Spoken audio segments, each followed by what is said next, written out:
حضرت اویس کرنی رضی اللہ تعالیٰ عنہ مسلمان ہوئے، بڑا دل چاہتا تھا حضور سے ملنے کو، آئے بھی 2 دفعہ، آپ نے باتیں سنی ہوئی، اماں بوڑھی ہو اور ماں حکم دے دے کہ نبی پاک کے پاس نہیں جانا، تو حضرت اویس کرنی، یہ داتا گنج بخش علی اجمیری نے لکھا ہے، یہ امام شورانی نے لکھا ہے، یہ تمام ان پہ سیرت نگاروں نے لکھا ہے، کہا بیٹے میں کمزور ہوں، مجھے چھوڑ کے نہ جانا، چھوڑ کے نہ جانا۔ ایک دن بڑی منت کی، رو پڑے، اماں نے کہا بیٹا جانا، لیکن اگر حضور گار نہ ہوئے تو تلاش نہ کرنا، میں فالج زدہ عورت ہوں، اٹھ کے چل نہیں سکتی۔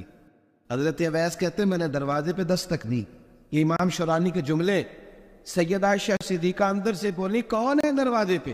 بڑی عاجزی، بڑی درویشی، کہنے لگی اماں جی ایک فقیر ہوں، یمن کا رہنے والا ہوں، ایک فقیر ہوں، ایک درویش ہوں، یمن سے آیا ہوں، محبوب سے ملنا ہے۔ کہا وہ تو گھر میں حجرے میں تشریف فرما نہیں ہے، باہر دیکھ لو، مسجد میں ایک کسی جگہ تلاش کر لو۔ حضرت اویس کرنی کی آنکھوں میں آنسو آئے، کہنے لگے وہ آئے تو بتا دینا کہ ایک قرن سے فقیر آیا تھا۔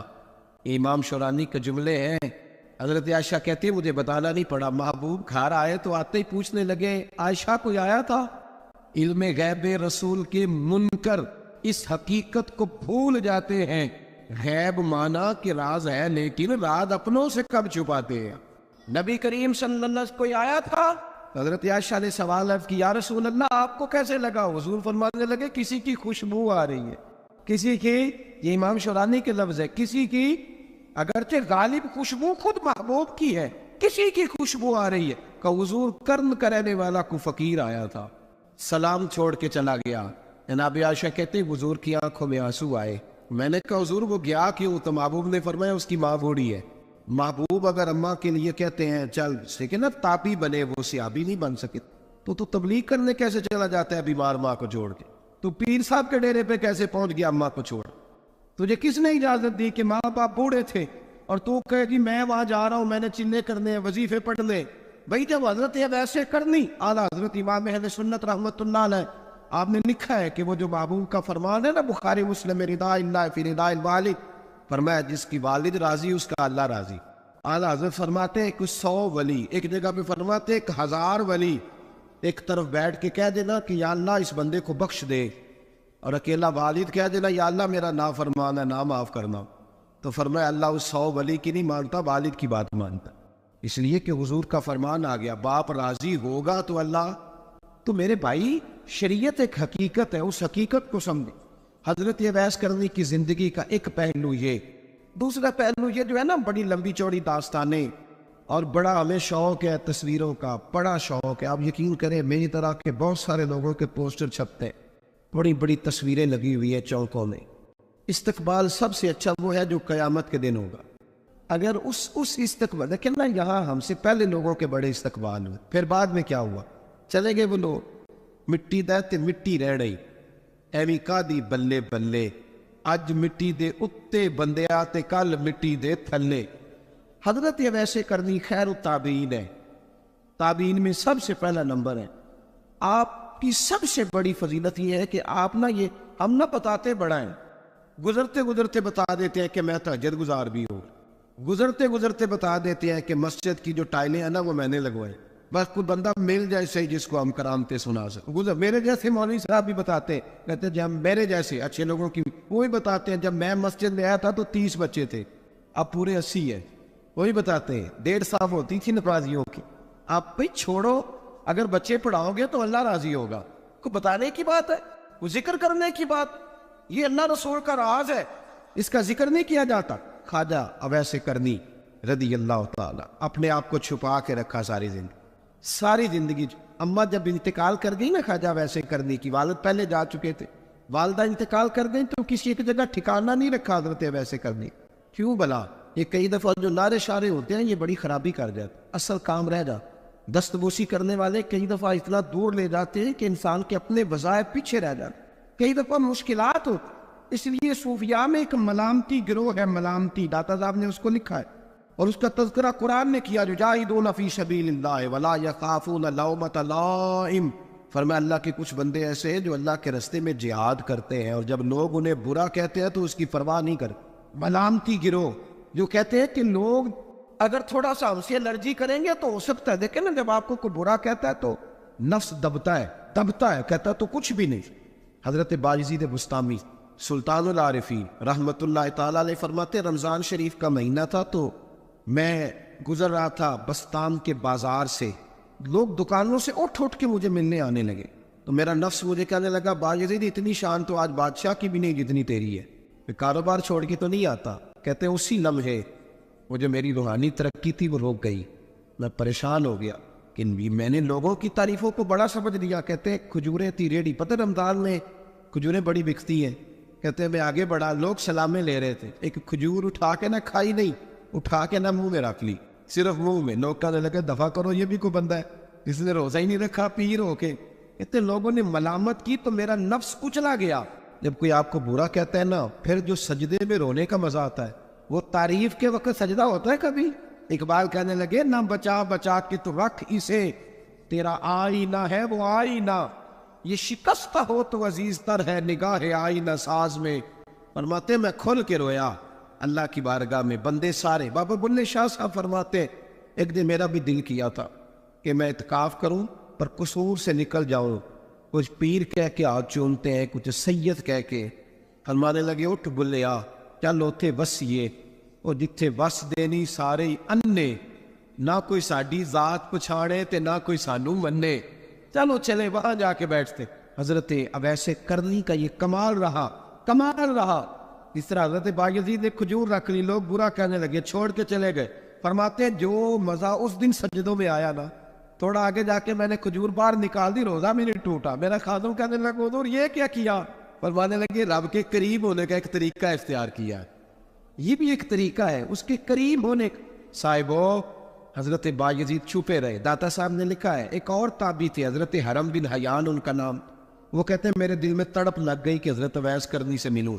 میں یمن آیا ملنے، جب ان کی والدہ کا انتقال ہوا تو ایک جگہ رہتے نہیں تھے، کبھی یمن، کبھی کوفے، کبھی کہیں۔ حضرت حرم بن حیان کہتے ہیں میں حضرت اویس کرنی کو ڈھونڈتے کہتے ہیں میں نے مہینوں کا سفر کیا، تو ان کو ڈھونڈتے میں پہلے یمن گیا، لوگوں سے میں نے کہا ویس، کہنے لگے چھوڑو وہ تو دیوانہ ہے۔ داتا صاحب کہتے ہیں جب حضرت حرم بن حیان نے پوچھا نا ویس کرنی، تو کہا وہ تو دیوانہ ہے، مجنون ہے، پاگل ہے معاذ اللہ۔ وہ کیوں؟ کیا تم نے دیکھ لیا؟ کہنے لگے جب دنیا روتی ہے تو وہ ہنستا ہے، اور جب لوگ ہنستے ہیں تو وہ روتا ہے۔ عجیب اس کا انداز ہے، روڑی سے جو لوگ چھلکے پھینک دیتے ہیں وہ کٹھے کرتا ہے، کہتے ہیں چھلکے اٹھا کے دھو کے کھا لیتا ہے، اور پھر لوگ جو کپڑا پہننے کے قابل نہیں رہتا لوگ اسے پھینک دیتے ہیں، وہ ٹاکیاں جمع کر کے ان کو سیتا رہتا ہے، ان کا لباس بناتا ہے۔ کوئی روٹی پکی پکائی دیتا ہے تو پسند نہیں کرتا، قبول نہیں کرتا، اس سے ملنے آئے ہو؟ تو حرم بن حیان کہنے لگے وہ بھی ذرا جدا سا ہے تو میری بھی تلاش ذرا جدا سی ہے، میں بھی ذرا جدا سے آدمی کو ملنے آیا ہوں۔ کہنے لگے اس کا گھر بھی کوئی نہیں اپنا، کبھی یہاں ہوتا ہے تو کبھی ڈھونڈ لو تم بھی۔ حرم بن حیان کہتے ہیں میں نے ایک شخص کی منت کی، میں نے کہا بتا دے کہیں دیکھا ہے تو۔ کہنے لگا وہ کرن سے کوفے چلے گئے۔ کہتے میں کرن سے کوفے آیا، ایک بندے سے پھر پوچھا، لوگ کہنے لگے چھوڑ وہ ٹکتا نہیں تو تو نے مل کے کیا کرنا ہے؟ کہتے میں نے پوچھا بتاؤ تو صحیح کہاں ہے؟ تو کہنے لگے وہ تم سنا ہے حج کرنے چلے گئے، ایام حج ہیں۔ کہتے میں حج پہ چلا گیا، ساری دنیا ملی پر اویس کرنی نہیں ملے۔ پوچھا بھئی کسی نے دیکھا ہے؟ تو ایک شخص کہنے لگا میں نے دیکھا ہے، پر جتنا میں اس کے پیچھے دوڑتا تھا وہ اتنا آگے دوڑتا تھا۔ کہاں گئے؟ کہ مدینہ شریف چلے گئے۔ کہتے میں مدینے آیا تو ملے وہاں بھی کوئی نہیں۔ میں نے کہا ویس اگر آپ کی بے نیازی سچی ہے، کسی سے ملنا نہیں چاہتے، تو میری بھی تڑپ بڑی سچی ہے، میں بھی مل کے چھوڑوں گا۔ کہتے ڈھونڈتے میں پہنچ گیا، پھر دوبارہ کوفے کے قریب نہر فرات جہاں امام علی مقام شہید ہوئے۔ کہتے جب میں پہنچ گیا تو وہ ساری علامتیں، داڑھی ان کی کہیں تھی، گھنی نہیں تھی، اور ان کے ہاتھوں پر بس کے نشان تھے، وجود پتلا سا، قد لمبا۔ کہتے وہ جو میں نے ساری نشانیاں سنی تھی وہ مجھے نظر آ گئی۔ وہ نہر فرات کے کنارے وضو کر رہے تھے، جب وہ وضو سے فارغ ہوئے تو چہرہ ابھی پانی کی طرف تھا۔ میں نے کہا السلام علیکم، سلام لی تو پتہ منہ نہیں میری طرف کیا، چہرہ ادھر ہی رکھا۔ کہنے لگے وعلیکم السلام یا حرم بن حیان، کن فیکون تے کل دی گل نے، یار تو نے نہیں پیچھا چھوڑا، پہنچ ہی گئے ہو۔ کہتے ہیں میں نے کہا حضور آپ ویس آپ کون ہیں؟ آپ کون ہیں؟ تو کہنے لگے میں وہی ہوں جسے تو کئی مہینوں سے تلاش کر رہا ہے۔ تو میں نے کہا حضور آپ میرا نام کیسے جانتے ہیں؟ یہ کشف المحجوب پڑھ رہا ہوں داتا صاحب، میرا نام کیسے جانتے ہیں؟ تو حضرت اویس کرنی کہنے لگے عرفت روحی من روحی کا، میری روح آپ کی روح کی واقف ہے۔ امام غزالی سے کسی نے کہا تو حضور آپ مجھ سے کتنا پیار کرتے ہیں؟ فرمانے لگے اپنے دل سے پوچھ لے تو کتنا کرتا ہے، بس برابر ہے، پوچھ لے اپنے دل سے تو مجھ سے کتنا کرتا ہے، میں بھی اتنا ہی کرتا ہوں۔ حضرت اویس کرنی کی ملاقات ہوئی تو کہا حضور میں کہاں چلا اور آپ کہاں دوڑے؟ آپ فرمانے لگے یار میں چھپا ہوا ہوں تو مجھے چھپا رہنے دے، میں چھپا ہوا، میں سراپا مخزن راز تھا اور رہا تھا مدت و راز، یہ تو تیرا شوق کے دید کشا کشا مجھے کھینچ لایا مجاز میں۔ ان کی زندگی تو دیکھو۔ حضرت حرم بن حیان کہتے ہیں میں چند گھڑیاں رکا تو مجھے کہنے لگے جا یار تو کوئی کام کر اور مجھے بھی اپنا کام کرنے دے۔ تو میں نے کہا حضور آپ کیا کریں گے؟ فرمانے لگے گناہ بڑے لمبے ہیں، ذرا معافیا مانگوں گا اپنے رب سے، میں اس کی بارگاہ میں استغفار کروں گا، مجھے ذرا ریت پہ سجدے کرنے دے، تو جا، مجھے شوق نہیں، تو چلا جا۔ حضرت حرم بن حیان کہتے ہیں میں نے کہا حضور میرے لیے دعا کر دے۔ تو جناب اویس کرنی نے ہاتھ اٹھائے، کہنے لگے یا اللہ میری اور اس کی ملاقات جنت میں کرا دینا، یعنی یہ بھی کہہ دیا کہ اب دنیا میں دوبارہ ملاقات نہیں ہوگی۔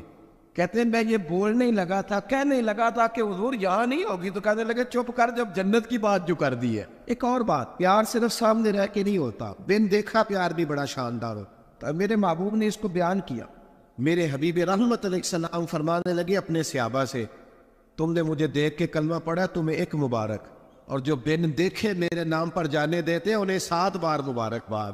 حضرت یہ بحث کہتے او یار دیکھیں نا، ایک معنی میں حضور نے یہ بھی بیان کیا، ابو داؤد میں موجود ہے۔ محبوب فرمانے لگے صحابہ سے بتاؤ کامل ایمان کس کا ہے؟ یا رسول اللہ نبیوں کا، فرمایا ان پر تو وہی آتی ہے، یہ ایک معنی میں ہے، ورنہ کامل ایمان انہی کا ہے۔ فرمایا بتاؤ کامل ایمان کس کا؟ کہا یا رسول اللہ صحابہ کا، ہمارا۔ نبی پاک نے فرمایا تم نے تو درختوں کو سجدے کرتے دیکھا ہے، ڈوبے ہوئے سورج کو واپس آتے دیکھا ہے، چاند ٹوٹتے دیکھا ہے۔ کہا حضور پھر فرشتوں کا؟ فرمایا وہ تو اللہ کے عرش کے پاس رہتے ہیں۔ کہا یا رسول اللہ ہماری پھر بس ہو گئی، آپ بتا دیں کامل ایمان کس کا ہے؟ تو محبوب نے فرمایا کامل ایمان ان کا ہے جنہوں نے مجھے دیکھا نہیں ہوگا اور ان کی خواہش ہوگی اگر ایک دفعہ جلوہ نظر آئے تو وہ ہر چیز قربان کرنے کو تیار، ان کی یہ خواہش ہو۔ حضرت اویس کرنی نے ہمیں بتایا کہ جو بن دیکھا پیار ہے نا، بن دیکھا، جس نے دیکھا نہیں پر اس کی یاد میں تڑپتا، دیکھا نہیں پر اس کی مالا جپتا۔ حضرت ابو ذر غفاری نے پوچھا تھا، ترغیب و ترہیب میں حدیث ہے، یا رسول اللہ صلی اللہ علیہ وسلم کچھ لوگوں سے ہم محبت کرتے پر ہم ان سے ملے نہیں، ہمارے عمل بھی ان جیسے نہیں، حضور اس محبت کے عوض کچھ ملے گا؟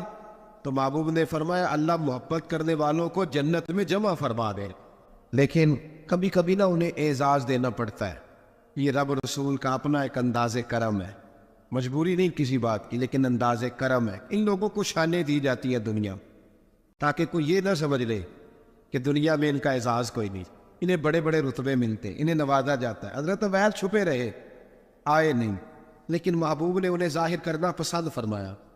نبی پاک نے ظاہر کرنا، جیم جان دا کچھ وسا نہیں ہوں، جان یار نو دے تے شاد ہو جا، اس سے دل دے این فساد سارے، دل دلبر نو دے تے آزاد ہو جا، جو رکھے آباد تے رو وس دا تے جدو کرے برباد ہو جا۔ بلکہ میں کہا کرتا ہوں وزن نہ بھی بنے تو شعر یوں ہونا چاہیے، جے کر کرے برباد تے چپ کر کے برباد ہو جا، شور نہ کر، خاموشی سے ہو جا۔ حضور نے ظاہر کرنا پسند کیا تو خود نبی کریم علیہ السلام نے بلایا۔ نبی رحمت صلی اللہ تعالیٰ علیہ وسلم نے مولا علی شیر خدا اور حضرت عمر فاروق، بندے بھی حضور نے وہ چنے جو سرخیل ہے دونوں، مولا علی فاروق اعظم امیر المومنین، دونوں کو بلایا اور بلا کے فرمایا یہ میرا جبہ لے جاؤ اور میرے بعد، میرے وصال کے بعد وہاں جانا کرن میں تمہیں اویس ملے گا، اسے میرا جبہ دینا۔ اور دیکھو کیا خوبصورتی ہے لفظوں میں، یہ بات ان کی شان کو کہاں سے کہاں لے گئی۔ محبوب فرمانے لگے اسے کہنا میری امت کی بخشش کی دعا کرے۔ حضرت علی المرتضیٰ کا رتبہ بھی ان سے زیادہ ہے، جناب عمر کا رتبہ بھی، اس کا مطلب ہے بڑا بھی چھوٹے سے کبھی کبھی دعا کے لیے کہہ سکتا ہے کہ یار میرے لیے دعا کر دینا۔ نبی کریم علیہ السلام نے جبہ دیا، جبہ دے کے بھیجا۔ حضرت عمر گئے ملنے، جناب مولا علی گئے، جا کے پوچھا وہ کدھر ہے؟ کہا وہ دیوانے سے ہیں، گھومتے رہتے ہیں۔ جب ملاقات ہوئی تو حضرت اویس کرنی دوڑے آئے. جناب عمر کہنے لگے آپ کا نام اویس ہے؟ کہنے لگے ہاں عمر فاروق میرا نام اویس ہی ہے. پھر آگے بڑھ کے کہنے لگے علی آپ کی طبیعت مبارک کیسی ہے؟ پھر وہ جبہ وصول کیا. کہا محبوب نے کہا تھا امت کے لیے دعا کرنا. تو حضرت اویس نے فوراً سر سجدے میں رکھ دیا. اور داتا صاحب حدیث لائے ہیں.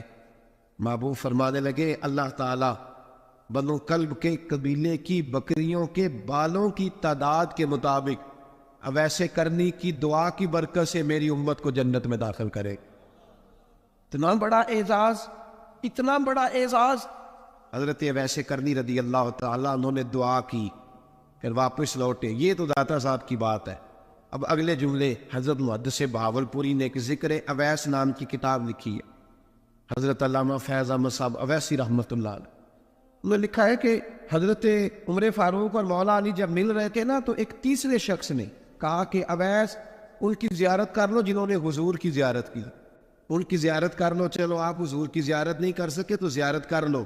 تو حضرت اویسے کرنی اٹھ کے قریب گئے تو جناب علی المرتضیٰ جناب عمر سے کہنے لگے حضور کی داڑھی مبارک میں کتنے بال سفید تھے؟ تو یہ نہیں فرمایا مولا علی اور جناب عمر نے کہ ہمیں پتہ نہیں. کہنے لگے اویس آج آپ ہی بتائیں گے کتنے سفید. اویسے کرنی کہنے لگے محبوب کی داڑھی مبارک میں 17 بال سفید تھے. 17 بال سفید تھے. یہ ان کی زیارت کا حال. حضرت اویسے کرنی نے ہمیں بتایا کہ دور رہ کے اطاعت صحیح کرنا، تمہارا ذکر دربار رسول پہ بھی ہوگا اور دربار خداوندی پہ بھی ہوگا. دوسرا یہ جو بہت زیادہ شوق ہے آگے آگے بڑھنے کا ہر آدمی کو، میں اکثر یہ رونا روتا ہوں. میں کہتا ہوں پہلے کوئی کسی بزرگ سے ملتا تھا تو دعا کراتا تھا. اب ملتے ہیں تو کہتے ہیں حضرت ذرا میرے ساتھ فوٹو تو کھنچوا لیں. پہلے لوگ دعا کراتے، ہاں دعا کی التجا کرتے، کہتے تھے مہربانی کر، اتنا ہی کہہ دے کہ اللہ تیری دنیا اور آخرت بہتر کر دے. اب فوٹو کھینچتے. یہ بہت زیادہ ہمارا جو رویہ اس طرح کا ہے. یہ حضرت اویس کرنی کی سیرت بتاتی ہے کہ یہ الجھاؤ ہے. الجھو نہ، سلجھ کے وقت گزارو. اور تیسری بات ان کی حیات مبارکہ سے ہمیں یہ ملتی ہے، اللہ کے ساتھ جو لوگ جڑ جاتے ہیں انہیں ویسے ہی دنیا کی ضرورت نہیں رہتی، ان کی توجہ ہی اور جانب ہو جاتی ہے. خواجہ نظام الدین صاحب کے پاس آ کے آپ کے مرید نے عرض کی حضور لوگ بڑا تنگ کرتے ہیں، بڑا ہی پریشان ہوں میں، کوئی نسخہ بتائیں، دل بڑا پریشان ہے. تو حضرت محبوب الہی فرمانے لگے نسخہ ایک ہی ہے، انشاءاللہ پریشانی سے شفا ہو جائے گی. اس نے کہا کون سا؟ فرمانے لگے محبت کرنی شروع کر دے. وہ بھی چپ کر گیا تھا جس طرح آپ نہیں سارے کر گئے کہ بندہ ناراض رشتہ داروں سے محبت کرے، جو دوست تنگ کرے ان سے محبت کرے، کام ہی بڑا مشکل ہے. کہا پیار کرنا شروع کر دے. اس نے بھی وہی بات کی جو ہمارے ذہنوں میں ابھرتی ہے، جناب کو سختی بڑی کوشش کی ہے، ٹھیک ہی نہیں ہوتے، یہ بھی ظلم، یہ بھی زیادتی، یہ بھی جفا، یہ بھی تکلیف، وہ تو بڑا کچھ کرتے ہیں. حضور میں محبت کرتا ہوں پھر بھی مسئلہ حل نہیں ہوتا. تو خواجہ نظام الدین صاحب مسکرا پڑے، فرمانے لگے پتر نسخہ یہی ہے علاج کے لیے، ہاں اگر فرق نہ پڑا نا تو چند خوراکیں بڑھا دینا، محبت تھوڑی سی، نسخہ ایک ہی ہے. ایک بندہ آپ کے ساتھ بڑا تلخ ہے، آپ بھی تلخ ہو جائیں تو نہیں بھی اس کو تکلیف نہیں ہوگی، ہمیں بھی ہوگی. جب ہڈیاں ابلتی ہے نا تو اس کے اپنے کندھے بھی تو جلتے ہیں نا. تلخ ہونے سے کوئی سامنے والا تلخی دکھائے تو محبت چھوڑ دینے سے انسان کا اپنا لہجہ بگڑتا ہے، سامنے والے کا کچھ بھی نہیں آتا. اگر ہم لوگوں کی تلخیوں کے باوجود محبت والے رہیں گے تو نتیجہ یہ نکلے گا کہ اگر ایک بندہ سامنے محبت والا ہوگا نا تو سامنے والا بھی سوچنے پہ مجبور ہو جائے گا کہ یار حد ہو گئی ہے. میں دوستوں سے کہا کرتا ہوں جواب دے کے بندہ کسی کو لاجواب نہیں کر سکتا، چپ رہ کے لاجواب بھی کر سکتا ہے. کسی نے آپ کے خلاف ایک بات کی آپ کو 3 کرنی پڑیں گی، آپ 3 کریں گے پھر وہ 6 کر دے گا، پھر آپ کو 12 کرنی پڑے گی، تو یہ تو معاملہ ختم ہی نہیں ہوگا.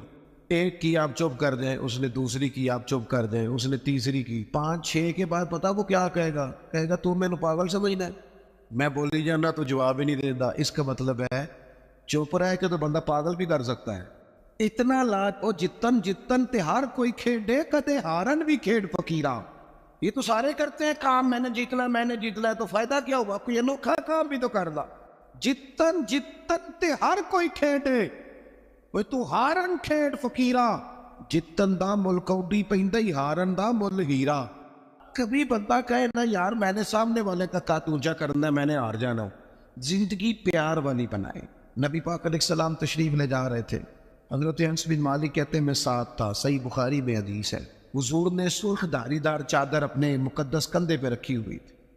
پیچھے سے ایک شخص نے میرے نبی پاک کی مقدس چادر کو پکڑ کے کھینچا، یہاں نہ مقدس گردن پہ نشان پڑ گیا۔ حضور نے یوں پلٹ کر اس بندے کی طرف دیکھا تو پتہ کیا کہتا ہے؟ کہتا ہے میں غریب آدمی ہوں، کچھ مانگنے آیا تھا۔ لو، یہ صحیح بخاری ہے، یہ ہمارے نبی کا طریقہ ہے۔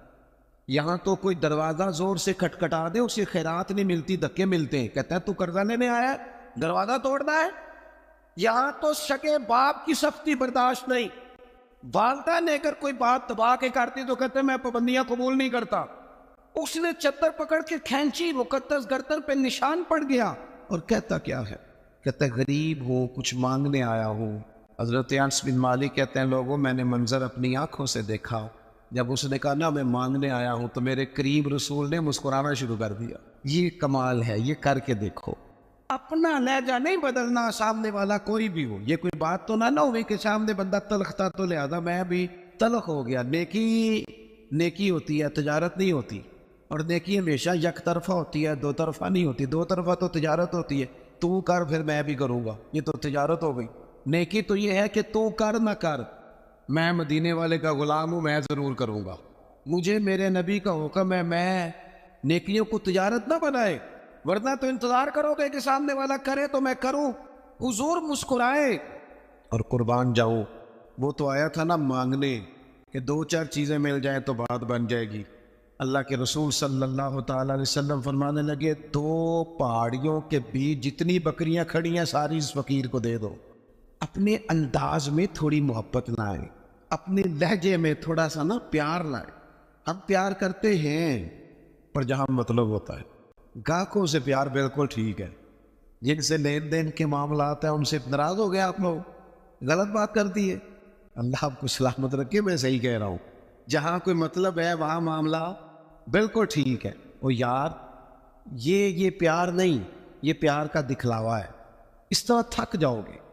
اگر لہجہ ہی پیار والا ہو جائے نا، انداز ہی پیار والا ہو جائے تو پھر زندگی ذرا حسین ہو جاتی ہے۔ پھر نہ ماں کو بیٹے سے بات کرتے ڈر نہیں لگتا، پھر اہلیہ اس سے بات کرتے پریشان نہیں ہوتی، وہ خوف نہیں کھاتی کہ یہ مجھ سے گلاس ٹوٹ گیا تو پتہ نہیں اب کیا بنے گا۔ پھر غریب بہنیں بات کرتی ہیں تو ذرا آسانی سے کر لیتی ہیں، پھر کوئی محلے دار غریب بات کر لیتا ہے، لیکن اگر لہجہ تلخ ہو، انداز سخت ہو، پھر خرابی ہوتی ہے۔ ایک چوتھی بات بھی ہے جس کی وجہ سے ہم محبت نہیں کرتے، ہم نہ اپنا کوئی نہ کوئی منصب بنا لیتے ہیں، پھر ہم سمجھتے ہیں میری یہ شان ہے۔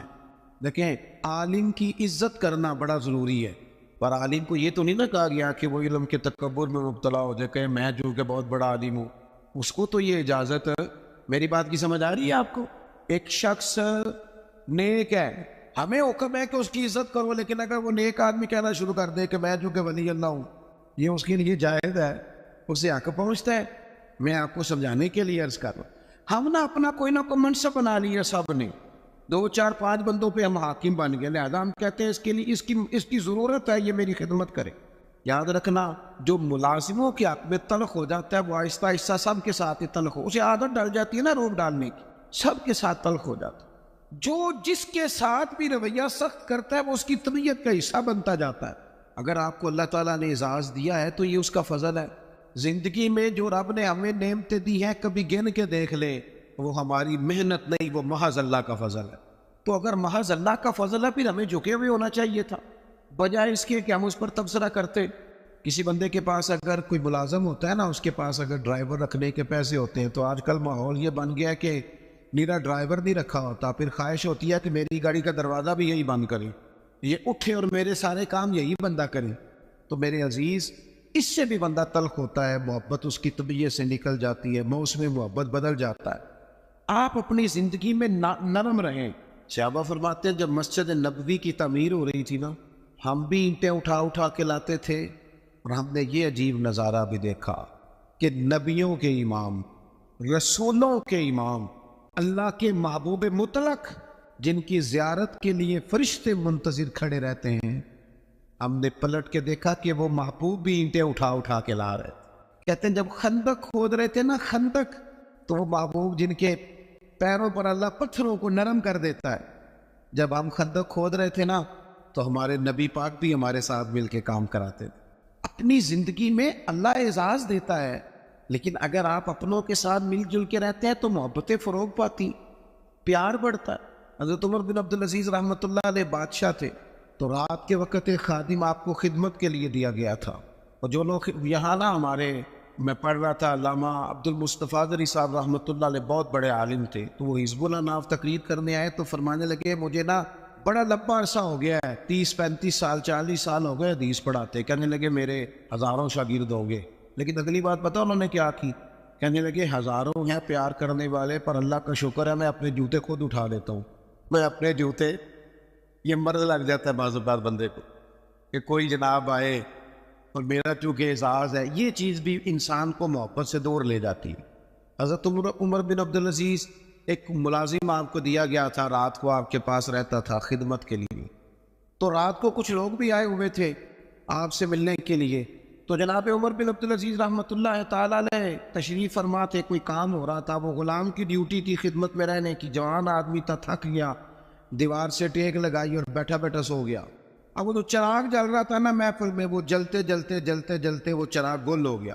حضرت عمر بن عبدالعزیز نے اس غلام کی طرف دیکھا تو وہ تو سو رہا ہے، اسی بھلا کیا کھید ہے، یہ پیسے کہڑی گل دے لیندا ہے، انہوں پھر تنخواہ نہیں دی تھی، اسی وقت ہی لوگوں کو یاد آ جاتا ہے، وہ سو گیا۔ حضرت عمر بن عبدالعزیز نے اس کو سویا ہی رہنے دیا، اٹھے، چراغ میں خود تیل ڈالا، بتی لگائی، اسے روشن کیا، دوبارہ آ کے بیٹھ کے، وہ جو بندہ ملنے آیا ہوا تھا نا اس نے وہی بات کی جو آج کل سارے کرتے، کہنے لگا حضور یہ پیسے کس کام کے لیتا ہے، سو گیا ہے، تنخواہ کس کام کی لیتا ہے؟ حضرت عمر بن عبدالعزیز کہنے لگے کام چور بھی نہیں، سست بھی نہیں، روز ڈیوٹی ٹھیک کرتا ہے، آج ذرا بیچارے کی آنکھ لگ گئی، کوئی رات دیر سے سویا ہوگا یا کوئی تھک گیا ہوگا، کوئی حرج نہیں، انسان پر کبھی کبھی نیند غلبہ بھی کر لیتے، یہ گنجائش دینی چاہیے انسانوں کا، سو گیا کوئی حرج نہیں۔ وہ بندہ پھر کہنے لگا نہیں جی آپ کو خود اٹھ کے جانا پڑا ہے، وہ بعض لوگ تو بالکل پسند ہی نہیں نہ کرتے، وہ جناب آپ کو جانا پڑا ہے۔ تو حضرت عمر بن عبدالعزیز اس کی پریشانی کو دیکھ کے ہنس پڑے، فرمانے لگے تو پریشان نہ ہو، میں جب اٹھ کے گیا تھا تب بھی عمر بن عبدالعزیز ہی تھا، اور چراغ جلا کے آیا ہوں پھر بھی عمر بن عبدالعزیز ہی ہو، میرے لہجے میں کوئی اس کے لیے سختی آئی کوئی حرج نہیں، کبھی اگر میاں صاحب کو گھر میں چائے خود بنانی پڑ جائے نا کوئی حرج نہیں، کسی وقت کام کرنا پڑ ہی جاتا ہے، گھر والے بیمار بھی ہو سکتے ہیں، کسی وقت اگر انہیں صرف کھانا ڈال کے لانا پڑ جائے تو کوئی تکلیف والی بات، کیا یہ باتیں لوگوں کو سنانے کے لیے ہے کہ نبی پاک علیہ السلام اپنا کام خود کر لیا کرتے تھے، سارے کام اپنے دست مبارک سے کر لیتے؟ میری بات پر توجہ ہے آپ حضرات کی؟ تو اپنی زندگی کے اندر محبت لائیں، تھوڑا پیار لائیں۔ اور ایک بات آخر میں اور آپ کو سمجھانی ہے، محبت جب تب ہوگی جب ہم نہ دوسروں کے جذبات کا بھی خیال رکھیں گے۔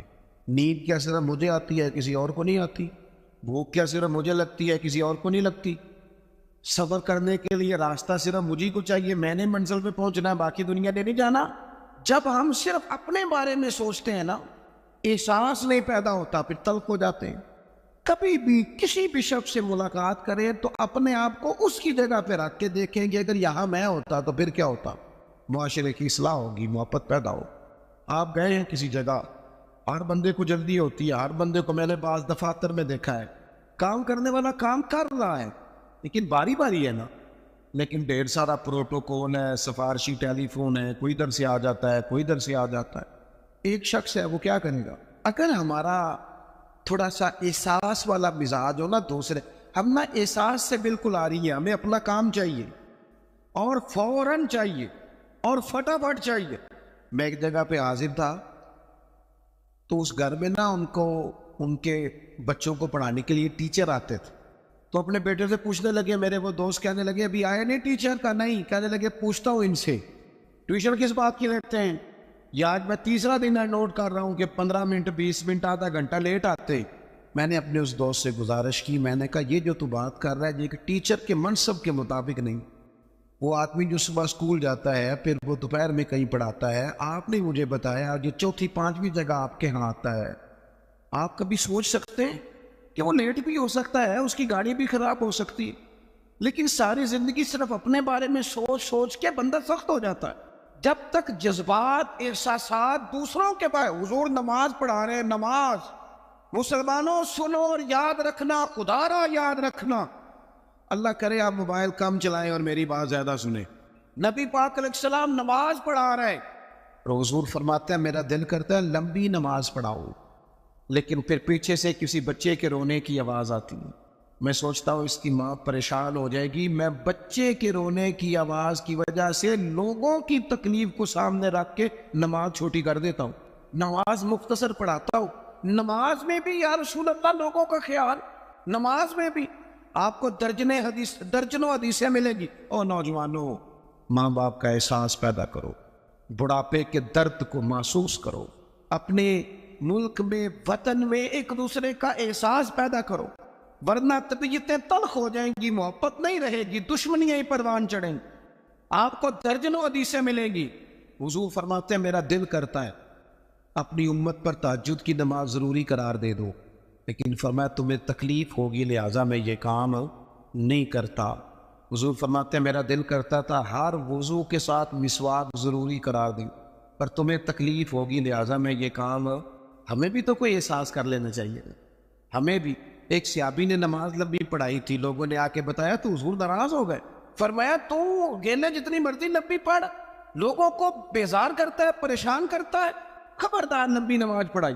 احساس پیدا کرے، جب طبیعت میں صرف انسان اپنی بات ہی کرتا ہے نا، اپنا ہی احساس کرتا ہے، پھر وہ سخت ہو جاتا ہے، پھر اس کے اندر محبت نہیں رہتی، خود غرض ہو جاتا ہے۔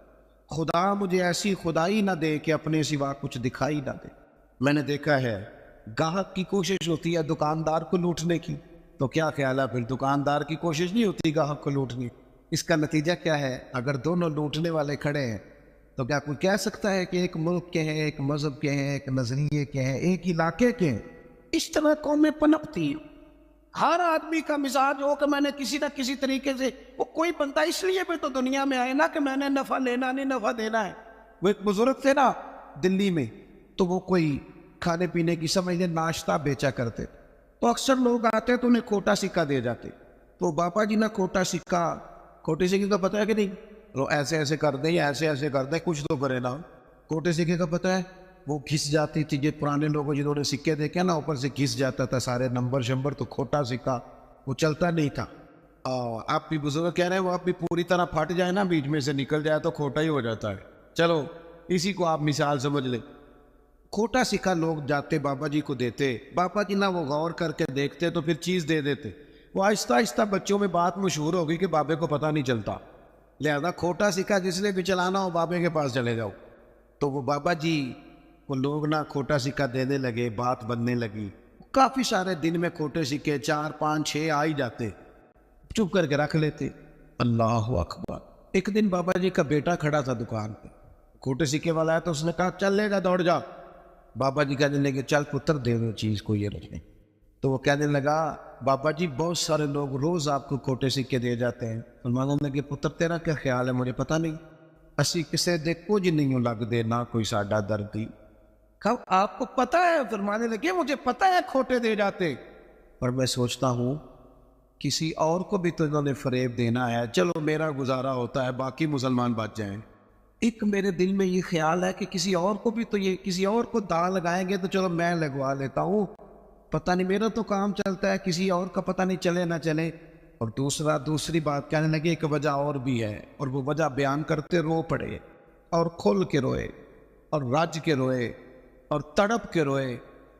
کہنے لگے میں اس لیے بھی کھوٹے سکے لے لیتا ہوں کہ قیامت کے دن جب رب کی بارگاہ میں حاضر ہوں گا تو میں عرض کروں گا مالک میں نے ساری زندگی تیرے بندوں سے کھوٹے سکے وصول کیے ہیں، میں بھی کھوٹا سکہ ہی ہوں، مہربانی کرنا مجھے بھی قبول کر لے، میں بھی کھوٹا ہی ہوں۔ کسی کا احساس تو پیدا کریں، لیکن اگر طبیعت میں احساس ہی نہیں، مزاج میں، پھر اندر کا موسم ٹھیک نہیں۔ ہم کاش ہمارا مزاج خیر خائی کا ہو، میرے نبی پاک نے فرمایا میرا سارا دین ہی خیر خائی۔ اگر مزاج خیر خائی کا بن جائے تو میرا سارا وطن ایک دوسرے سے پیار کرنے لگے۔ یہاں کوئی وہ ایک صاحب میرے پاس بیٹھے تبصرہ کر رہے تھے، جوتے بناتے ہیں ان کا کارخانہ ہے، کہنے لگے فلانی شے بھی ٹھیک نہیں ملتی، فلانی بھی۔ میں نے ان سے کہا آپ تبصرے چھوڑیں، آپ جوتا صحیح بنایا کریں، آپ اپنا کام ٹھیک کر کے کریں تاکہ کم از کم جوتا جلدی نہ ٹوٹے، قوم کا ایک بھلا تو ہونا۔ ہم اگر اپنا کام ٹھیک کرنے لگے نا احساس پیدا کر کے تو ملک میں بڑی خیر آ جائے، لیکن ہم تب احساس پیدا کریں۔ حدیث پاک سناتا ہوں آپ خوش ہو جائیں گے، پھر انشاءاللہ دعا کرتے ہیں۔ سیدہ طیبہ طاہرہ حضرت عائشہ صدیقہ رضی اللہ تعالیٰ عنہ فرماتی ہے، یہ ذرا احساس والی بات سننا، کہتی ہے ایک دن حضور علیہ السلام نے مجھ سے فرمایا، عائشہ جب تم مجھ سے راضی ہوتی ہو پھر بھی مجھے پتہ چل جاتا ہے، اور جب کسی بات میں ناراض ہوتی ہو پھر بھی پتہ چل جاتا ہے۔ تو کہتے ہیں میں نے جلدی سے عرض کی، حضور مجھے میری ماں روئے میں اور آپ سے ناراض، تو حضور فرمانے لگے بتاؤں پھر؟ بڑا کمال سرکار کا آج موڈ مبارک ہے، بتاؤں یا رسول اللہ بتائیے۔ حضور فرمانے لگے کبھی کبھی قسم اٹھاتی ہو؟ کہ یا رسول اللہ اٹھاتی ہوں۔ فرمایا جب تم خوش ہوتی ہو تو کہتی ہو مجھے محمد عربی کے رب کی قسم صلی اللہ علیہ وسلم، اور جب تمہارے دل میں کوئی بات ہوتی ہے پھر کہتی ہو حضرت ابراہیم کے رب کی قسم، پھر ان کا نام لے کے قسم۔ سیدہ عائشہ صدیقہ کہتی ہیں میری تو حالت عجیب ہو گئی، منظر وجد والا ہو گیا۔ میں نے کہا یا رسول اللہ قربان جاؤں آپ اتنا خیال کرتے ہیں، کوئی لفظ کیا بول رہا ہے اور اس کے لفظوں میں درد کیا ہے؟ ایک تو ہمارے ہاں تو یہ مسئلہ نا احتجاج کر کے اپنی بات منوانی پڑتی، اور یہاں حالت یہ ہے کہ حضور جملوں سے پہچان گئے، لفظوں سے پتہ چل گیا کہ آج ماحول کے یا رسول اللہ اتنا خیال کرتے ہیں۔ اور دوستو ہمارے اپنے تڑپ گئے، پر ہمیں صرف اپنا خیال ہے، اپنی روٹی کا، اپنے کپڑوں کا، اپنی نیند کا، اپنے موبائل کا، اپنے یاروں کا۔ چھوڑ تھوڑی دیر کے لیے چیزیں، پہلے تو میں بچوں کو منع کرتا تھا، اب میرا دل کرتا ہے میں بڑوں سے کہوں کہ تھوڑی دیر موبائل چھوڑ یار، بچوں سے بھی حال چال پوچھ، اپنے بچوں سے بات چیت کر، اپنے گھر والوں سے بات۔ اب سیانے بندے سے کہنے کو دل کر احساس ہی ختم ہو گیا۔ اقبال کہنے لگے دل کے لیے موت ہے موت، دل کے لیے موت ہے یہ مشینوں کی حکومت، احساس مربت کو کچل دیتے ہیں آلات، اتنے سارے سنگی آئے ہو۔ میرے محبوب کی یہ حدیث یاد رکھنا۔ سیدہ کہتی ہیں میں نے کہا حضور آپ اتنا خیال کرتے ہیں، اور پھر کہنے لگی یا رسول اللہ مجھے اللہ کی قسم میرے لبوں سے آپ کا نام ہی جاتا ہے، میرے دل میں آپ ہر وقت موجود رہتے ہیں۔ دوستو احساس والی زندگی پیدا کریں، طبیعت میں دوسروں کے لیے احساس لائیں۔ اگر تھوڑا تھوڑا احساس ہونے لگ جائے نا تو ایک بات یاد آ گئی کر جاؤں، حضرت مولانا ضیاء الدین صاحب مدنی قطب مدینہ رحمۃ اللہ علیہ، وہ نا مدینے کے کپڑے والے کے لیے ہر روز دعا کرتے تھے، تاجر تھا کوئی اس کے لیے روز دعا کرتے، اکثر یاد کرتے، دعائیں دیتے اسے اکثر۔ تو لوگوں نے کہا حضور ماجرا کیا ہے؟ فرمانے لگے میں نا مدینہ شریف کے ایک دکاندار سے میں نے کچھ کپڑا لیا تھا، میں درزی کے پاس گیا تو اس نے کہا یہ تھوڑا ہے، کوئی ایک دو گاز اور لائے پھر آپ کا لباس بنے گا۔ کہتے میں دوبارہ عصر کے بعد اس سے کپڑا لینے گیا تو وہ سامنے پڑا تھا، تو مجھ سے کہنے لگا سامنے والی دکان سے لینے۔ کہتے میں نے اسے کہا سامنے پڑا ہے میں تجھ سے لے کے گیا ہوں دیکھ، کہنے لگا حضرت مہربانی کریں سامنے والی دکان سے لے۔ کہتے میں تھوڑا سا اس سے ناراض ہوا، میں نے کہا یار آتے ہوگی تجھ سے کپڑا خریدا، اب سامنے پڑا ہے تو دے کیوں نہیں دے رہا؟ تو کہتے ہیں اس نے نا بڑی محبت سے میرے ساتھ بات کی، کہنے لگا حضور بات یہ نہیں ہے کہ میں کسی تکبر میں ہوں، مسئلہ یہ ہے کہ میں نے صبح سے کافی بکری کر لی ہے، سامنے والے کا ایک گاز بھی نہیں بکا، تو سبزی تو اس نے بھی لے کے جانی ہے نا گھر، بچے تو اس کے بھی انتظار کر رہے ہوں، اگر مہربانی کرو نا آپ کپڑا اس سے خرید لو، اس سے کپڑا خرید لو، تو اس کا نتیجہ یہ ہوگا کہ وہ بھی بیچارہ اپنے گھر چلا۔ کاش میں صرف اپنے گھر میں روشنی نہ کروں، مجھے سب کے گھروں کا فکر لگ جائے۔ رب کریم نے فرمایا کیا تم سمجھتے ہو کہ ہم نے تمہیں بیکار پیدا کیا، اور کیا تم سمجھتے ہو کہ تمہیں لوٹ کر ہماری طرف آنا نہیں؟ اللہ تبارک و تعالیٰ نے بہت ساری حکمتوں کے تحت بہت ساری کرم نوازیوں کے ساتھ انسان کو تخلیق فرمایا۔ ہم پر انسانی کمزوریاں غالب آ جاتی ہیں، بہت ساری سستی، بہت ساری غفلت طبیعت میں پیدا ہو جاتی ہے، راہ چلتے چلتے بہت ساری جگہوں پہ ہم الجھ جاتے ہیں، نتیجہ یہ نکلتا ہے کہ کچھ وقت جو قیمتی ہوتا ہے اسے ہم بیکار ضائع کر دیتے، اور پھر اس بیکار وقت ضائع کرنے کے اتنے عادی ہو جاتے ہیں کہ صحت مند لوگ بیمار ہو جاتے ہیں، جوانوں کو بڑھاپا آنے لگتا ہے، پھر فرصت کے لمحات مصروفیت کی طرف بڑھ جاتے ہیں، یہاں تک کہ زندگی اپنے اوقات پورے کر کے موت کی طرف بڑھنے لگتی۔ لیکن وہ بلا وجہ کی غفلت، لا یعنی بے معنی بے مقصد باتیں، اپنے آپ سے زیادہ دوسروں کے معاملات میں الجھاؤ کا شکار رہنا، غفلتوں کا شکار رہنا، اپنا حساب کرنے کی بجائے ساری دنیا کا حساب کرتے رہنا، انسان نقصان کی طرف چلا جاتا ہے۔ اللہ کریم نے فرمایا تم کیا سمجھتے ہو تمہیں بیکار پیدا کیا؟ اپنے آپ کو بلا وجہ کمزور کر لینا، بلا وجہ کہہ لینا میں تو ایک ناکام آدمی ہوں، میں تو آگے بڑھ ہی نہیں سکتا، میں تو ایک گاؤں کا رہنے والا ہوں، میں تو وہ کوئی میرے وسائل نہیں ہیں، میں کچھ بھی نہیں ہوں، بلا وجہ اپنے آپ کو کمزور کر لینا، سمجھ لینا کہ شاید وہ کسی نے کہا تھا کہ میں کسی شخص سے بیزار نہیں ہو سکتا کیونکہ ایک ذرہ بھی تو بیکار نہیں۔ اللہ تعالیٰ نے لقد خلقنا الانسان فی احسن تقویم، اس نے خوبصورت تقویم پر انسان کو پیدا کیا، اعلیٰ درجے کی، اس کو الذی خلقک فسواک فعدلک فی ای صورت ما شاء رکبک، کتنا حسین کر کے انسان کو بنایا ہے، اس کے اندر صلاحیتیں رکھی ہیں، سوچنے سمجھنے کی طاقت دی ہے، اس کو فہم و فراست دیا ہے، اچھے بھلے کی تمیز، اچھے برے کی تمیز فطرت میں رکھ دی۔ اللہ کرے آپ موبائل تھوڑا استعمال کریں، میری بات پہ توجہ کریں، دعا کی ہے، آمین تو کہہ دیں، دعا مانگی ہے کہ اللہ کرے آپ کی توجہ زیادہ میری بات پہ رہے۔ یہ فطرت میں رکھ دی چیز، ہم کیا کرتے ہیں؟ ہم اپنا وقت بیکار ضائع کرتے ہیں۔ بہت ساری جگہوں پہ انسان کو چلتے چلتے سپیڈ بریکر کا سامنا کرنا پڑ جاتا ہے، پر وہاں رک جانا تو کوئی عقل مندی نہیں ہے۔ انسان کو بہت ساری جگہوں پہ کسی مقام پہ سستانے کے لیے رکنا پڑتا ہے، لیکن وہیں ٹھہر جانا، سفر ہی چھوڑ دینا۔ زندگی جد و جہد والی ہونی چاہیے، اعمال والی ہونی چاہیے، کچھ نہ کچھ انسان کو کرتے رہنا چاہیے۔ غیر ذمہ دارانہ گفتگو، غیر ذمہ دارانہ وقت کا ضیاع اور بلا وجہ کا الجھاؤ جس کا کوئی مقصد نہیں، جن چیزوں کی بالکل ضرورت نہیں، ان باتوں میں دلچسپی اور ہر وقت مفت کا الجھاؤ۔ نبی پاک علیہ الصلوۃ والسلام سے جب پوچھا گیا نا خوبصورت مسلمان کون ہوتا، تو نمازی بھی بڑا خوبصورت ہوتا ہے، ایک احرام میں ایک بولی بولتے ہوئے ایک میدان میں لبیک لبیک کہنے والے حاجی بھی بڑے ہی خوبصورت ہوتے ہیں، اللہ کی بارگاہ میں بیٹھ کر اس کی بارگاہ سے بیت اللہ کے سائے میں دعائیں مانگنے والے بھی بڑے حسین ہوتے ہیں، اللہ کی کتاب سامنے رکھ کر صبح سے شام تک اس کو یاد کرنے والے، تلاوت کرنے والے حافظ بھی بڑے حسین ہوتے، علماء کی بھی بڑی بات، سخی کی بھی بڑی بات، ماں باپ کے خدمت گزار کی بھی بڑی بات۔ لیکن یا رسول اللہ صلی اللہ تعالیٰ علیہ وسلم اپنے مفہوم کے لحاظ سے اور اعزازی خصوصیات کے لحاظ سے خوبصورت مسلمان، جس پر مسلمان کی تعریف صادقہ ہے، خوبصورت مسلمان کون ہوتا ہے؟ نبی پاک علیہ الصلوۃ والسلام نے فرمایا جو بے مقصد اور فضول باتوں کو چھوڑ دے وہ خوبصورت مسلمان ہوتا ہے۔ لغویات سے بچے، فضولیات سے بچے، بے معنی وقت نہ ضائع کریں، اپنے معاملات میں ایک جملہ بھی کبھی اضافی نہ بولیں، فائدہ کوئی نہیں، آپ مختصر جامع زندگی گزاریں، آپ اپنے آپ کو قیمتی سمجھیں، اپنے وجود کو قیمتی سمجھیں۔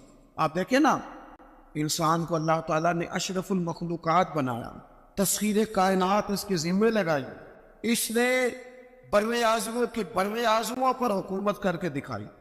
انسان کہاں سے اٹھا اور پھر اس نے ہواؤں میں اڑنا شروع، انقلاب آ گیا، اور پھر جب یہ مسلمان ہے، جب یہ مومن ہے، پھر تو اس کا کمال یہ ہے کہ ابھی نیکی کرتا نہیں، صرف نیکی کا ارادہ ہی کرتا ہے، اللہ اجر عطا فرما بھی دیتا ہے۔ لیکن جو صبح سے شام تک نیکی کا ارادہ بھی نہ کرے، جو پروگرام ہی نہ بنائے، جو اچھا گمان بھی قائم نہ کر سکے، جس کے تصورات باوضو ہی نہ ہو، جو اپنے خیالات کے اندر خوش عقیدگی نہ لا سکے، اس نے کیا کیا؟ اپنے معاملات پر توجہ دی جائے اور اپنے وقت کو ضائع کرنے سے بچایا جائے، امور خیر میں جدوجہد کی جائے، کوشش کی جائے، اپنے آپ سے کوئی کام لیا جائے۔ دیکھیں، ہم چاہے نہ چاہیں، ہم تیار ہوں یا نہ ہوں، ہماری عمر روز بروز بڑھتی ہے، ہمارے کام رہ گئے تو رہ گئے، لیکن دن سال مہینے روز گھٹتے ہیں۔ ہم چاہیں نہ چاہیں لیکن وقت ریت کی طرح ہمارے ہاتھوں سے گزر جاتا ہے۔ اچھے بھلے تندرست لوگ ہوتے ہیں، پھر وہ ہلکی ہلکی دردیں جسم میں شروع ہوتی ہیں، کمزوریاں آنے لگتی ہیں۔ جو کام ہم گھنٹوں بیٹھ کے، میں خود کبھی توفیق ہوتی تھی تو کئی صفحوں کی کتاب ہے تو بیٹھے ہیں تو وہ دل کیا ہے کہ ایک نشست میں پڑھ دیں گے، اب یہ ہے کہ کچھ تھکن محسوس ہوتی، اب یہ ہے کہ کچھ کیفیات اور طرح کی ہوتی۔ وقت کے ساتھ ساتھ انسان کی قوا اعضاء اس طرح کے تھوڑی رہتے، اس کو چاہیے کہ جب اس کو صحت ملی ہوئی ہے، تندرستی ملی ہوئی ہے، عافیت ملی ہوئی ہے، فرصت ملی ہوئی ہے، تھوڑے وقت میں زیادہ کام کرے۔ ہمارے ہاں ڈھیر سارا طبقہ ہے جو اپنے آپ سے کام ہی نہیں لیتا، اپنے آپ اقبال کہنے لگے عجب نہیں کہ خدا تک تیری رسائی ہو. ایک یہ انوکھا نہیں تو اللہ تک پہنچ جائے. رب اپنے بندوں کو اپنی معرفت عطا کرتا ہے, وہ دیتا ہے وہ رستہ.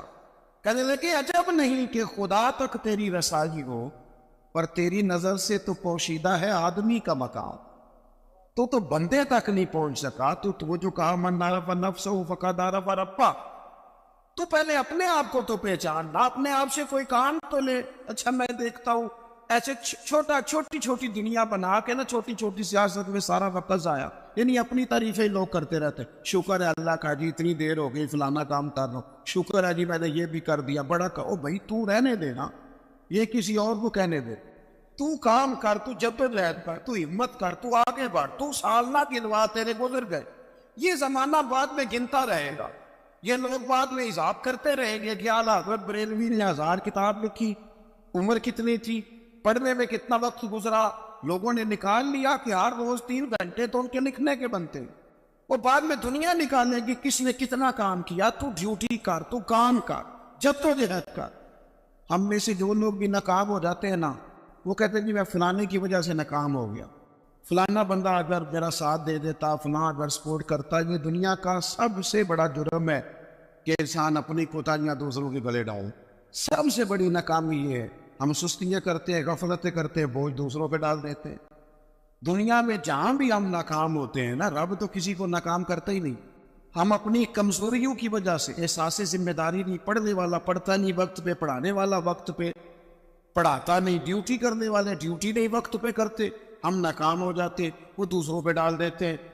اپنی زندگی میں جہاں بھی کمزوری رہ گئی ہے, جہاں بھی کہیں ہم سے غفلت ہو گئی ہے, اس کو دیکھیں, غور کریں کس مقام پر ہم سے کوتاہی ہوئی ہے, کہاں ہم بھول گئے, کہاں معاملہ ایسا تھا جو گڑبڑ ہو. میں صبح ادارے کے ایک استاد صاحب سے عرض کر رہا تھا, میں کہہ رہا جن لوگوں نے قربانی کرنی ہے نا اور جانور لانے ہیں, انہوں نے آج بارش نہیں دیکھی. جہاں جہاں آج منڈیاں تھیں نا وہاں فل رش ہے. 1 مہینہ پہلے وہ صبح اٹھے وقت پہ چلے گئے. لیکن یہ سستی ہے نا طالب علم کی, وہ کہتے ہیں آج بارش ہے لہذا میں نے نہیں جانا. اللہ ماشاء اللہ کچھ استاد کہتے ہیں آج میں نے اسکول نہیں جانا, ادارے نہیں جانا, آج بارش ہے. وہ دیکھے مزدوری کرنے والے نے صبح کوئی انکار کیا کہ میں نے منڈی نہیں جانا. سبزی منڈی جانے والا منڈی گیا ہے, جو مال والی منڈی جانے والا تھا وہ بھی وہاں پہ. آپ اپنے کام سے جان نہیں چھڑائیں. حضرت عثمان غنی رضی اللہ تعالیٰ عنہ فرماتے بڑی کڑاکے کی گرمی تھی اور دھوپ بڑی شدت والی تھی, اور جتنے مدینہ منورہ میں لوگ تھے وہ اندر سے دروازے بند کر کے نا کواڑ سب آرام فرماتے. دوپہر میں ماحول بن جاتا ہے, اور ویسے بھی دوپہر کو کچھ دیر آرام کرنا نبی پاک علیہ السلام کا طریقہ ہے مبارکہ بھی ہے. تو لوگ آرام کر رہے تھے. حضرت عثمان غنی فرماتے کسی کام کے لیے مجھے چھت پہ جانا پڑا, گرمی بڑی سخت تھی, میں مجبوراً گیا. لیکن فرماتے جب میں چھت پہ چڑھا نا تو میری نظر پڑی تو ایک شخص جن کی عمر مجھ سے زیادہ ہے, بوڑھے محسوس ہوتے, وہ 2 اونٹوں کو ہانکتے ہوئے لا رہے ہیں. میرے دل میں خیال آیا یار ساری دنیا آرام کر رہی ہے, ان کو بھی سونا چاہیے تھا. اس موسم میں اپنے آپ کو تکلیف دے رہے, جب کڑاکے کی گرمی ہے, وہ لے کے آ رہے تھے.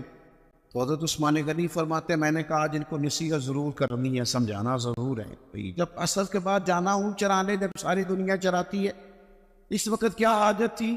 آپ فرماتے جیسے ہی میں چھت سے اترا اور دروازے کے راستے باہر آیا کہ میں ان کو سمجھاتا ہوں, جب تک وہ شخصیت بھی قریب آ گئی تھی. آپ فرماتے جب میں نے ان کا چہرہ دیکھا تو میرا وجود کانپنے لگا, راشا طاری ہو گیا, اور اللہ چاہتے ہوئے بھی میری آنکھوں میں آنسو آ گئے. یہ کوئی معمولی آدمی تو نہیں, یہ تو امیر المومنین سیدنا فاروق اعظم, حضرت عمر جیسا آدمی. اور کڑاکے کی دوپہر, یا کتنے نازک مزاج ہو گئے ہیں لوگ. اقبال کہتے ہیں لہو مجھ کو رلاتی ہے جوانوں کی تن آسانی. میں خون کے نہیں لہو کے آنسو روتا ہوں جب میں جوانوں کو دیکھتا ہوں آرام کر رہا ہوں, چوک میں بیٹھے سکون کر رہے, سوئے ہوئے, سویرے ان کی آنکھ ہی نہیں کھل. وہ کون ترقی کرے گی جن کے جوان سو رہے, بوڑھے کام کر رہے, جن کے جوان کا جسم درد کر رہے اور بوڑھے تراوی میں کھڑے, وہ قوم آگے بڑھے گی. فرمانے لگے حضرت عثمان کہ میں نے دیکھا حضرت عمر کو تو میں کانپ گیا. میں نے جھٹ سے آگے بڑھ کے ان کا دست مبارک تھاما. میں نے کہا حضور اس گرمی میں مہربانی کرے آرام کرے. تو فرمانے لگے یہ مال غنیمت کے 2 اونٹ بھاگ گئے تھے, میں لینے گیا تھا. حضرت عثمان غنی رضی اللہ تعالیٰ عنہ عرض گزار ہوئے, اگرچہ وہ بڑا پیار کرنے والے تھے, لیکن حضرت عمر رضی اللہ تعالیٰ عنہ کو دیکھ کے عرض کرنے لگے حضور کسی غلام کو حکم فرما دیتے, یہ کام کر دیتا. سیدنا فاروق اعظم تھپکی دے کے کہنے لگے عثمان اللہ تجھے میری طرف سے جزا عطا کرے. غلام بھی آرام کر رہے تھے جیسے سارے کر رہے تھے, اور فرمایا ویسے بھی یہ مسلمانوں کا مال ہے, ذمہ داری غلام کی تو نہیں, ڈیوٹی تو میری ہے. یہاں ہمارے حکمران کہتے ہو مجھے تو پتہ نہیں, میں نے تو سویرے اٹھ کے دیکھا ہے, تو خبروں میں مجھے نہ ادھر ادھر کی تو بات کر, یہ بتا کہ قافلہ کیوں لٹا, نہ ادھر ادھر کی تو بات کر, یہ بتا یہ قافلہ کیوں لٹا. مجھے راہزنوں سے غرض نہیں, تیری راہبری کا سوال. تو کہتا چور آ گئے تھے تو یہ بتا تو کس چیز کی پہرے داری کر رہا تھا. تو میرے عزیز اپنی زندگی میں اپنی ذمہ داریوں کا احساس, اپنی ڈیوٹی وقت پر. میں کئی دفعہ سوچتا ہوں کس آدمی کی عمر 35 سال سے زیادہ ہوگی اور ابھی تک فجر کے وقت نہیں اٹھتا, اس نے کب نمازی بننا ہے؟ اور جو 40 سال کی عمر تک نمازی نہیں خالی بن سکا, اس نے تہجد کب پڑھنی؟ یہاں تو ہمارے معاشرے میں تو 60 سے 70 سال ایوریج ہو گئی عمر کی, تو جس کی 35-40 سال ہو گئے وہ تو زیادہ گزار بیٹھا ہے. وہ اپنی زبان پر پیرا کس دن لگائے گا جس کو آج تک بولنے میں خیال آتا ہو مجھے کہنا نہیں چاہیے تھا, میرے منہ سے نکل گیا. اپنی زبان پر, اپنی آنکھوں پر, اپنے لفظوں پر جو آدمی کنٹرول نہیں کر سکا وہ کس دن جا کے ٹھیک ہوگا؟ روایتی باتیں, روایتی گفتگو دوسروں پہ ڈال دو, کوئی بہانہ کر دو, کوئی احساس کمزوری کر دو, نہ ہو سکا تو مظلوم بن جائے گی, کہ غریب آدمی ہے. یہ بھی کمزور قومیں کرتی ہیں, یہ بھی کمزور قومیں کرتی ہیں جو اپنے آپ کو مظلوم بنا کے دکھاتی ہیں. مسلمان اس کا مزاج ہوتا ہے, وہ مظلوم نہیں ہوتا, وہ تو ظالموں کا ہاتھ پکڑنے والا ہوتا ہے, تو میدان میں رہنے والا ہوتا.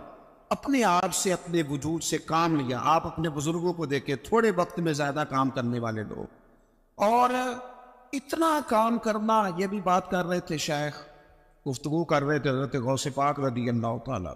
آپ کبھی اپنے بزرگوں کو دیکھیں نا, کہ جو آج پیروں نے ماحول بنایا نا, پیر صاحب بیٹھے اندر 6 تسبیح ہیں اور 20 تقیے, اور وہ تویز لکھ رہے ہیں, اور وہ ہاتھ بھی اٹھاتے ہیں تو لگتا ہے بیچارہ بڑی تکلیف میں, اللہ ماشاء اللہ, دعا مانگنے میں اسے پریشانی ہو رہی.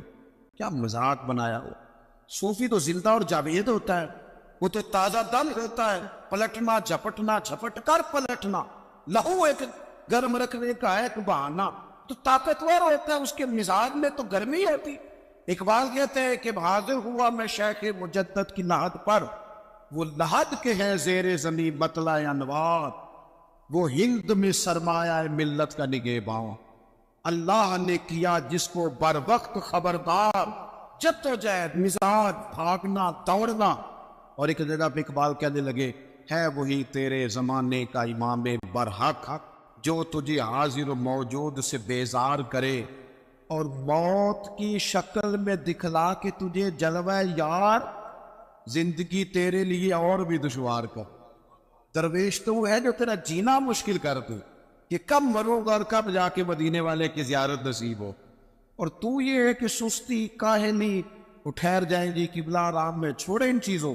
جدوجہد. حضور غوث پاک رضی اللہ تعالیٰ عنہ فجر کی نماز کے بعد فقہ کا درس دیتے تھے, اور صبح 9 بجے 10 بجے اپنے ادارے میں چلے جاتے. اور جب اسباق پڑھتے تھے نا, ہمارے مدارس میں سبق تقسیم ہوتے, صرف کون پڑھائے گا, نحو کون پڑھائے گا, منطق کون پڑھائے گا, فقہ کون پڑھائے گا, اصول کون پڑھائے گا, تفسیر کون پڑھائے گا, سبق تقسیم ہوتے. تو ناظم تعلیمات کہنے لگے جو لائق بچے ہیں وہ سارے تم رکھ کرو, اور نالائق سارے مجھے دے دو.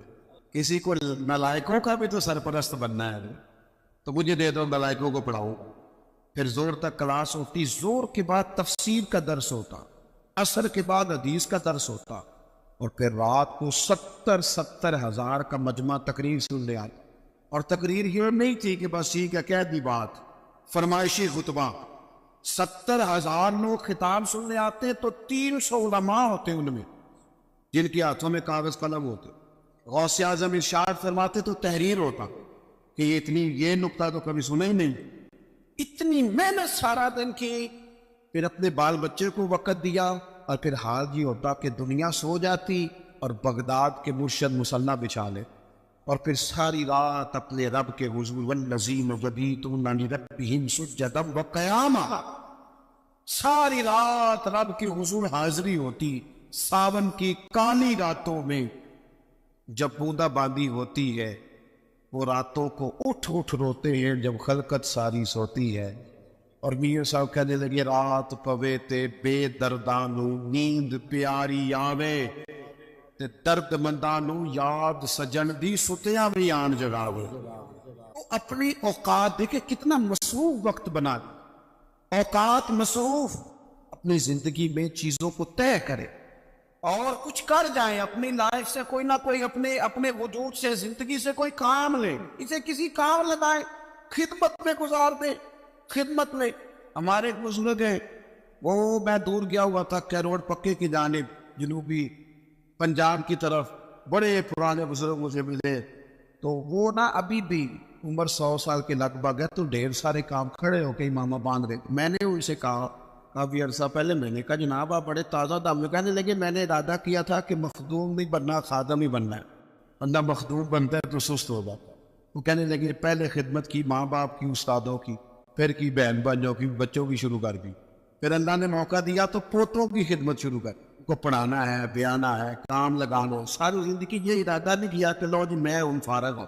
یہ جہاں جملہ آتا ہے پھر انسان ذہنی طور پر کمزور ہو کے پھر خدمت کی ساری زندگی۔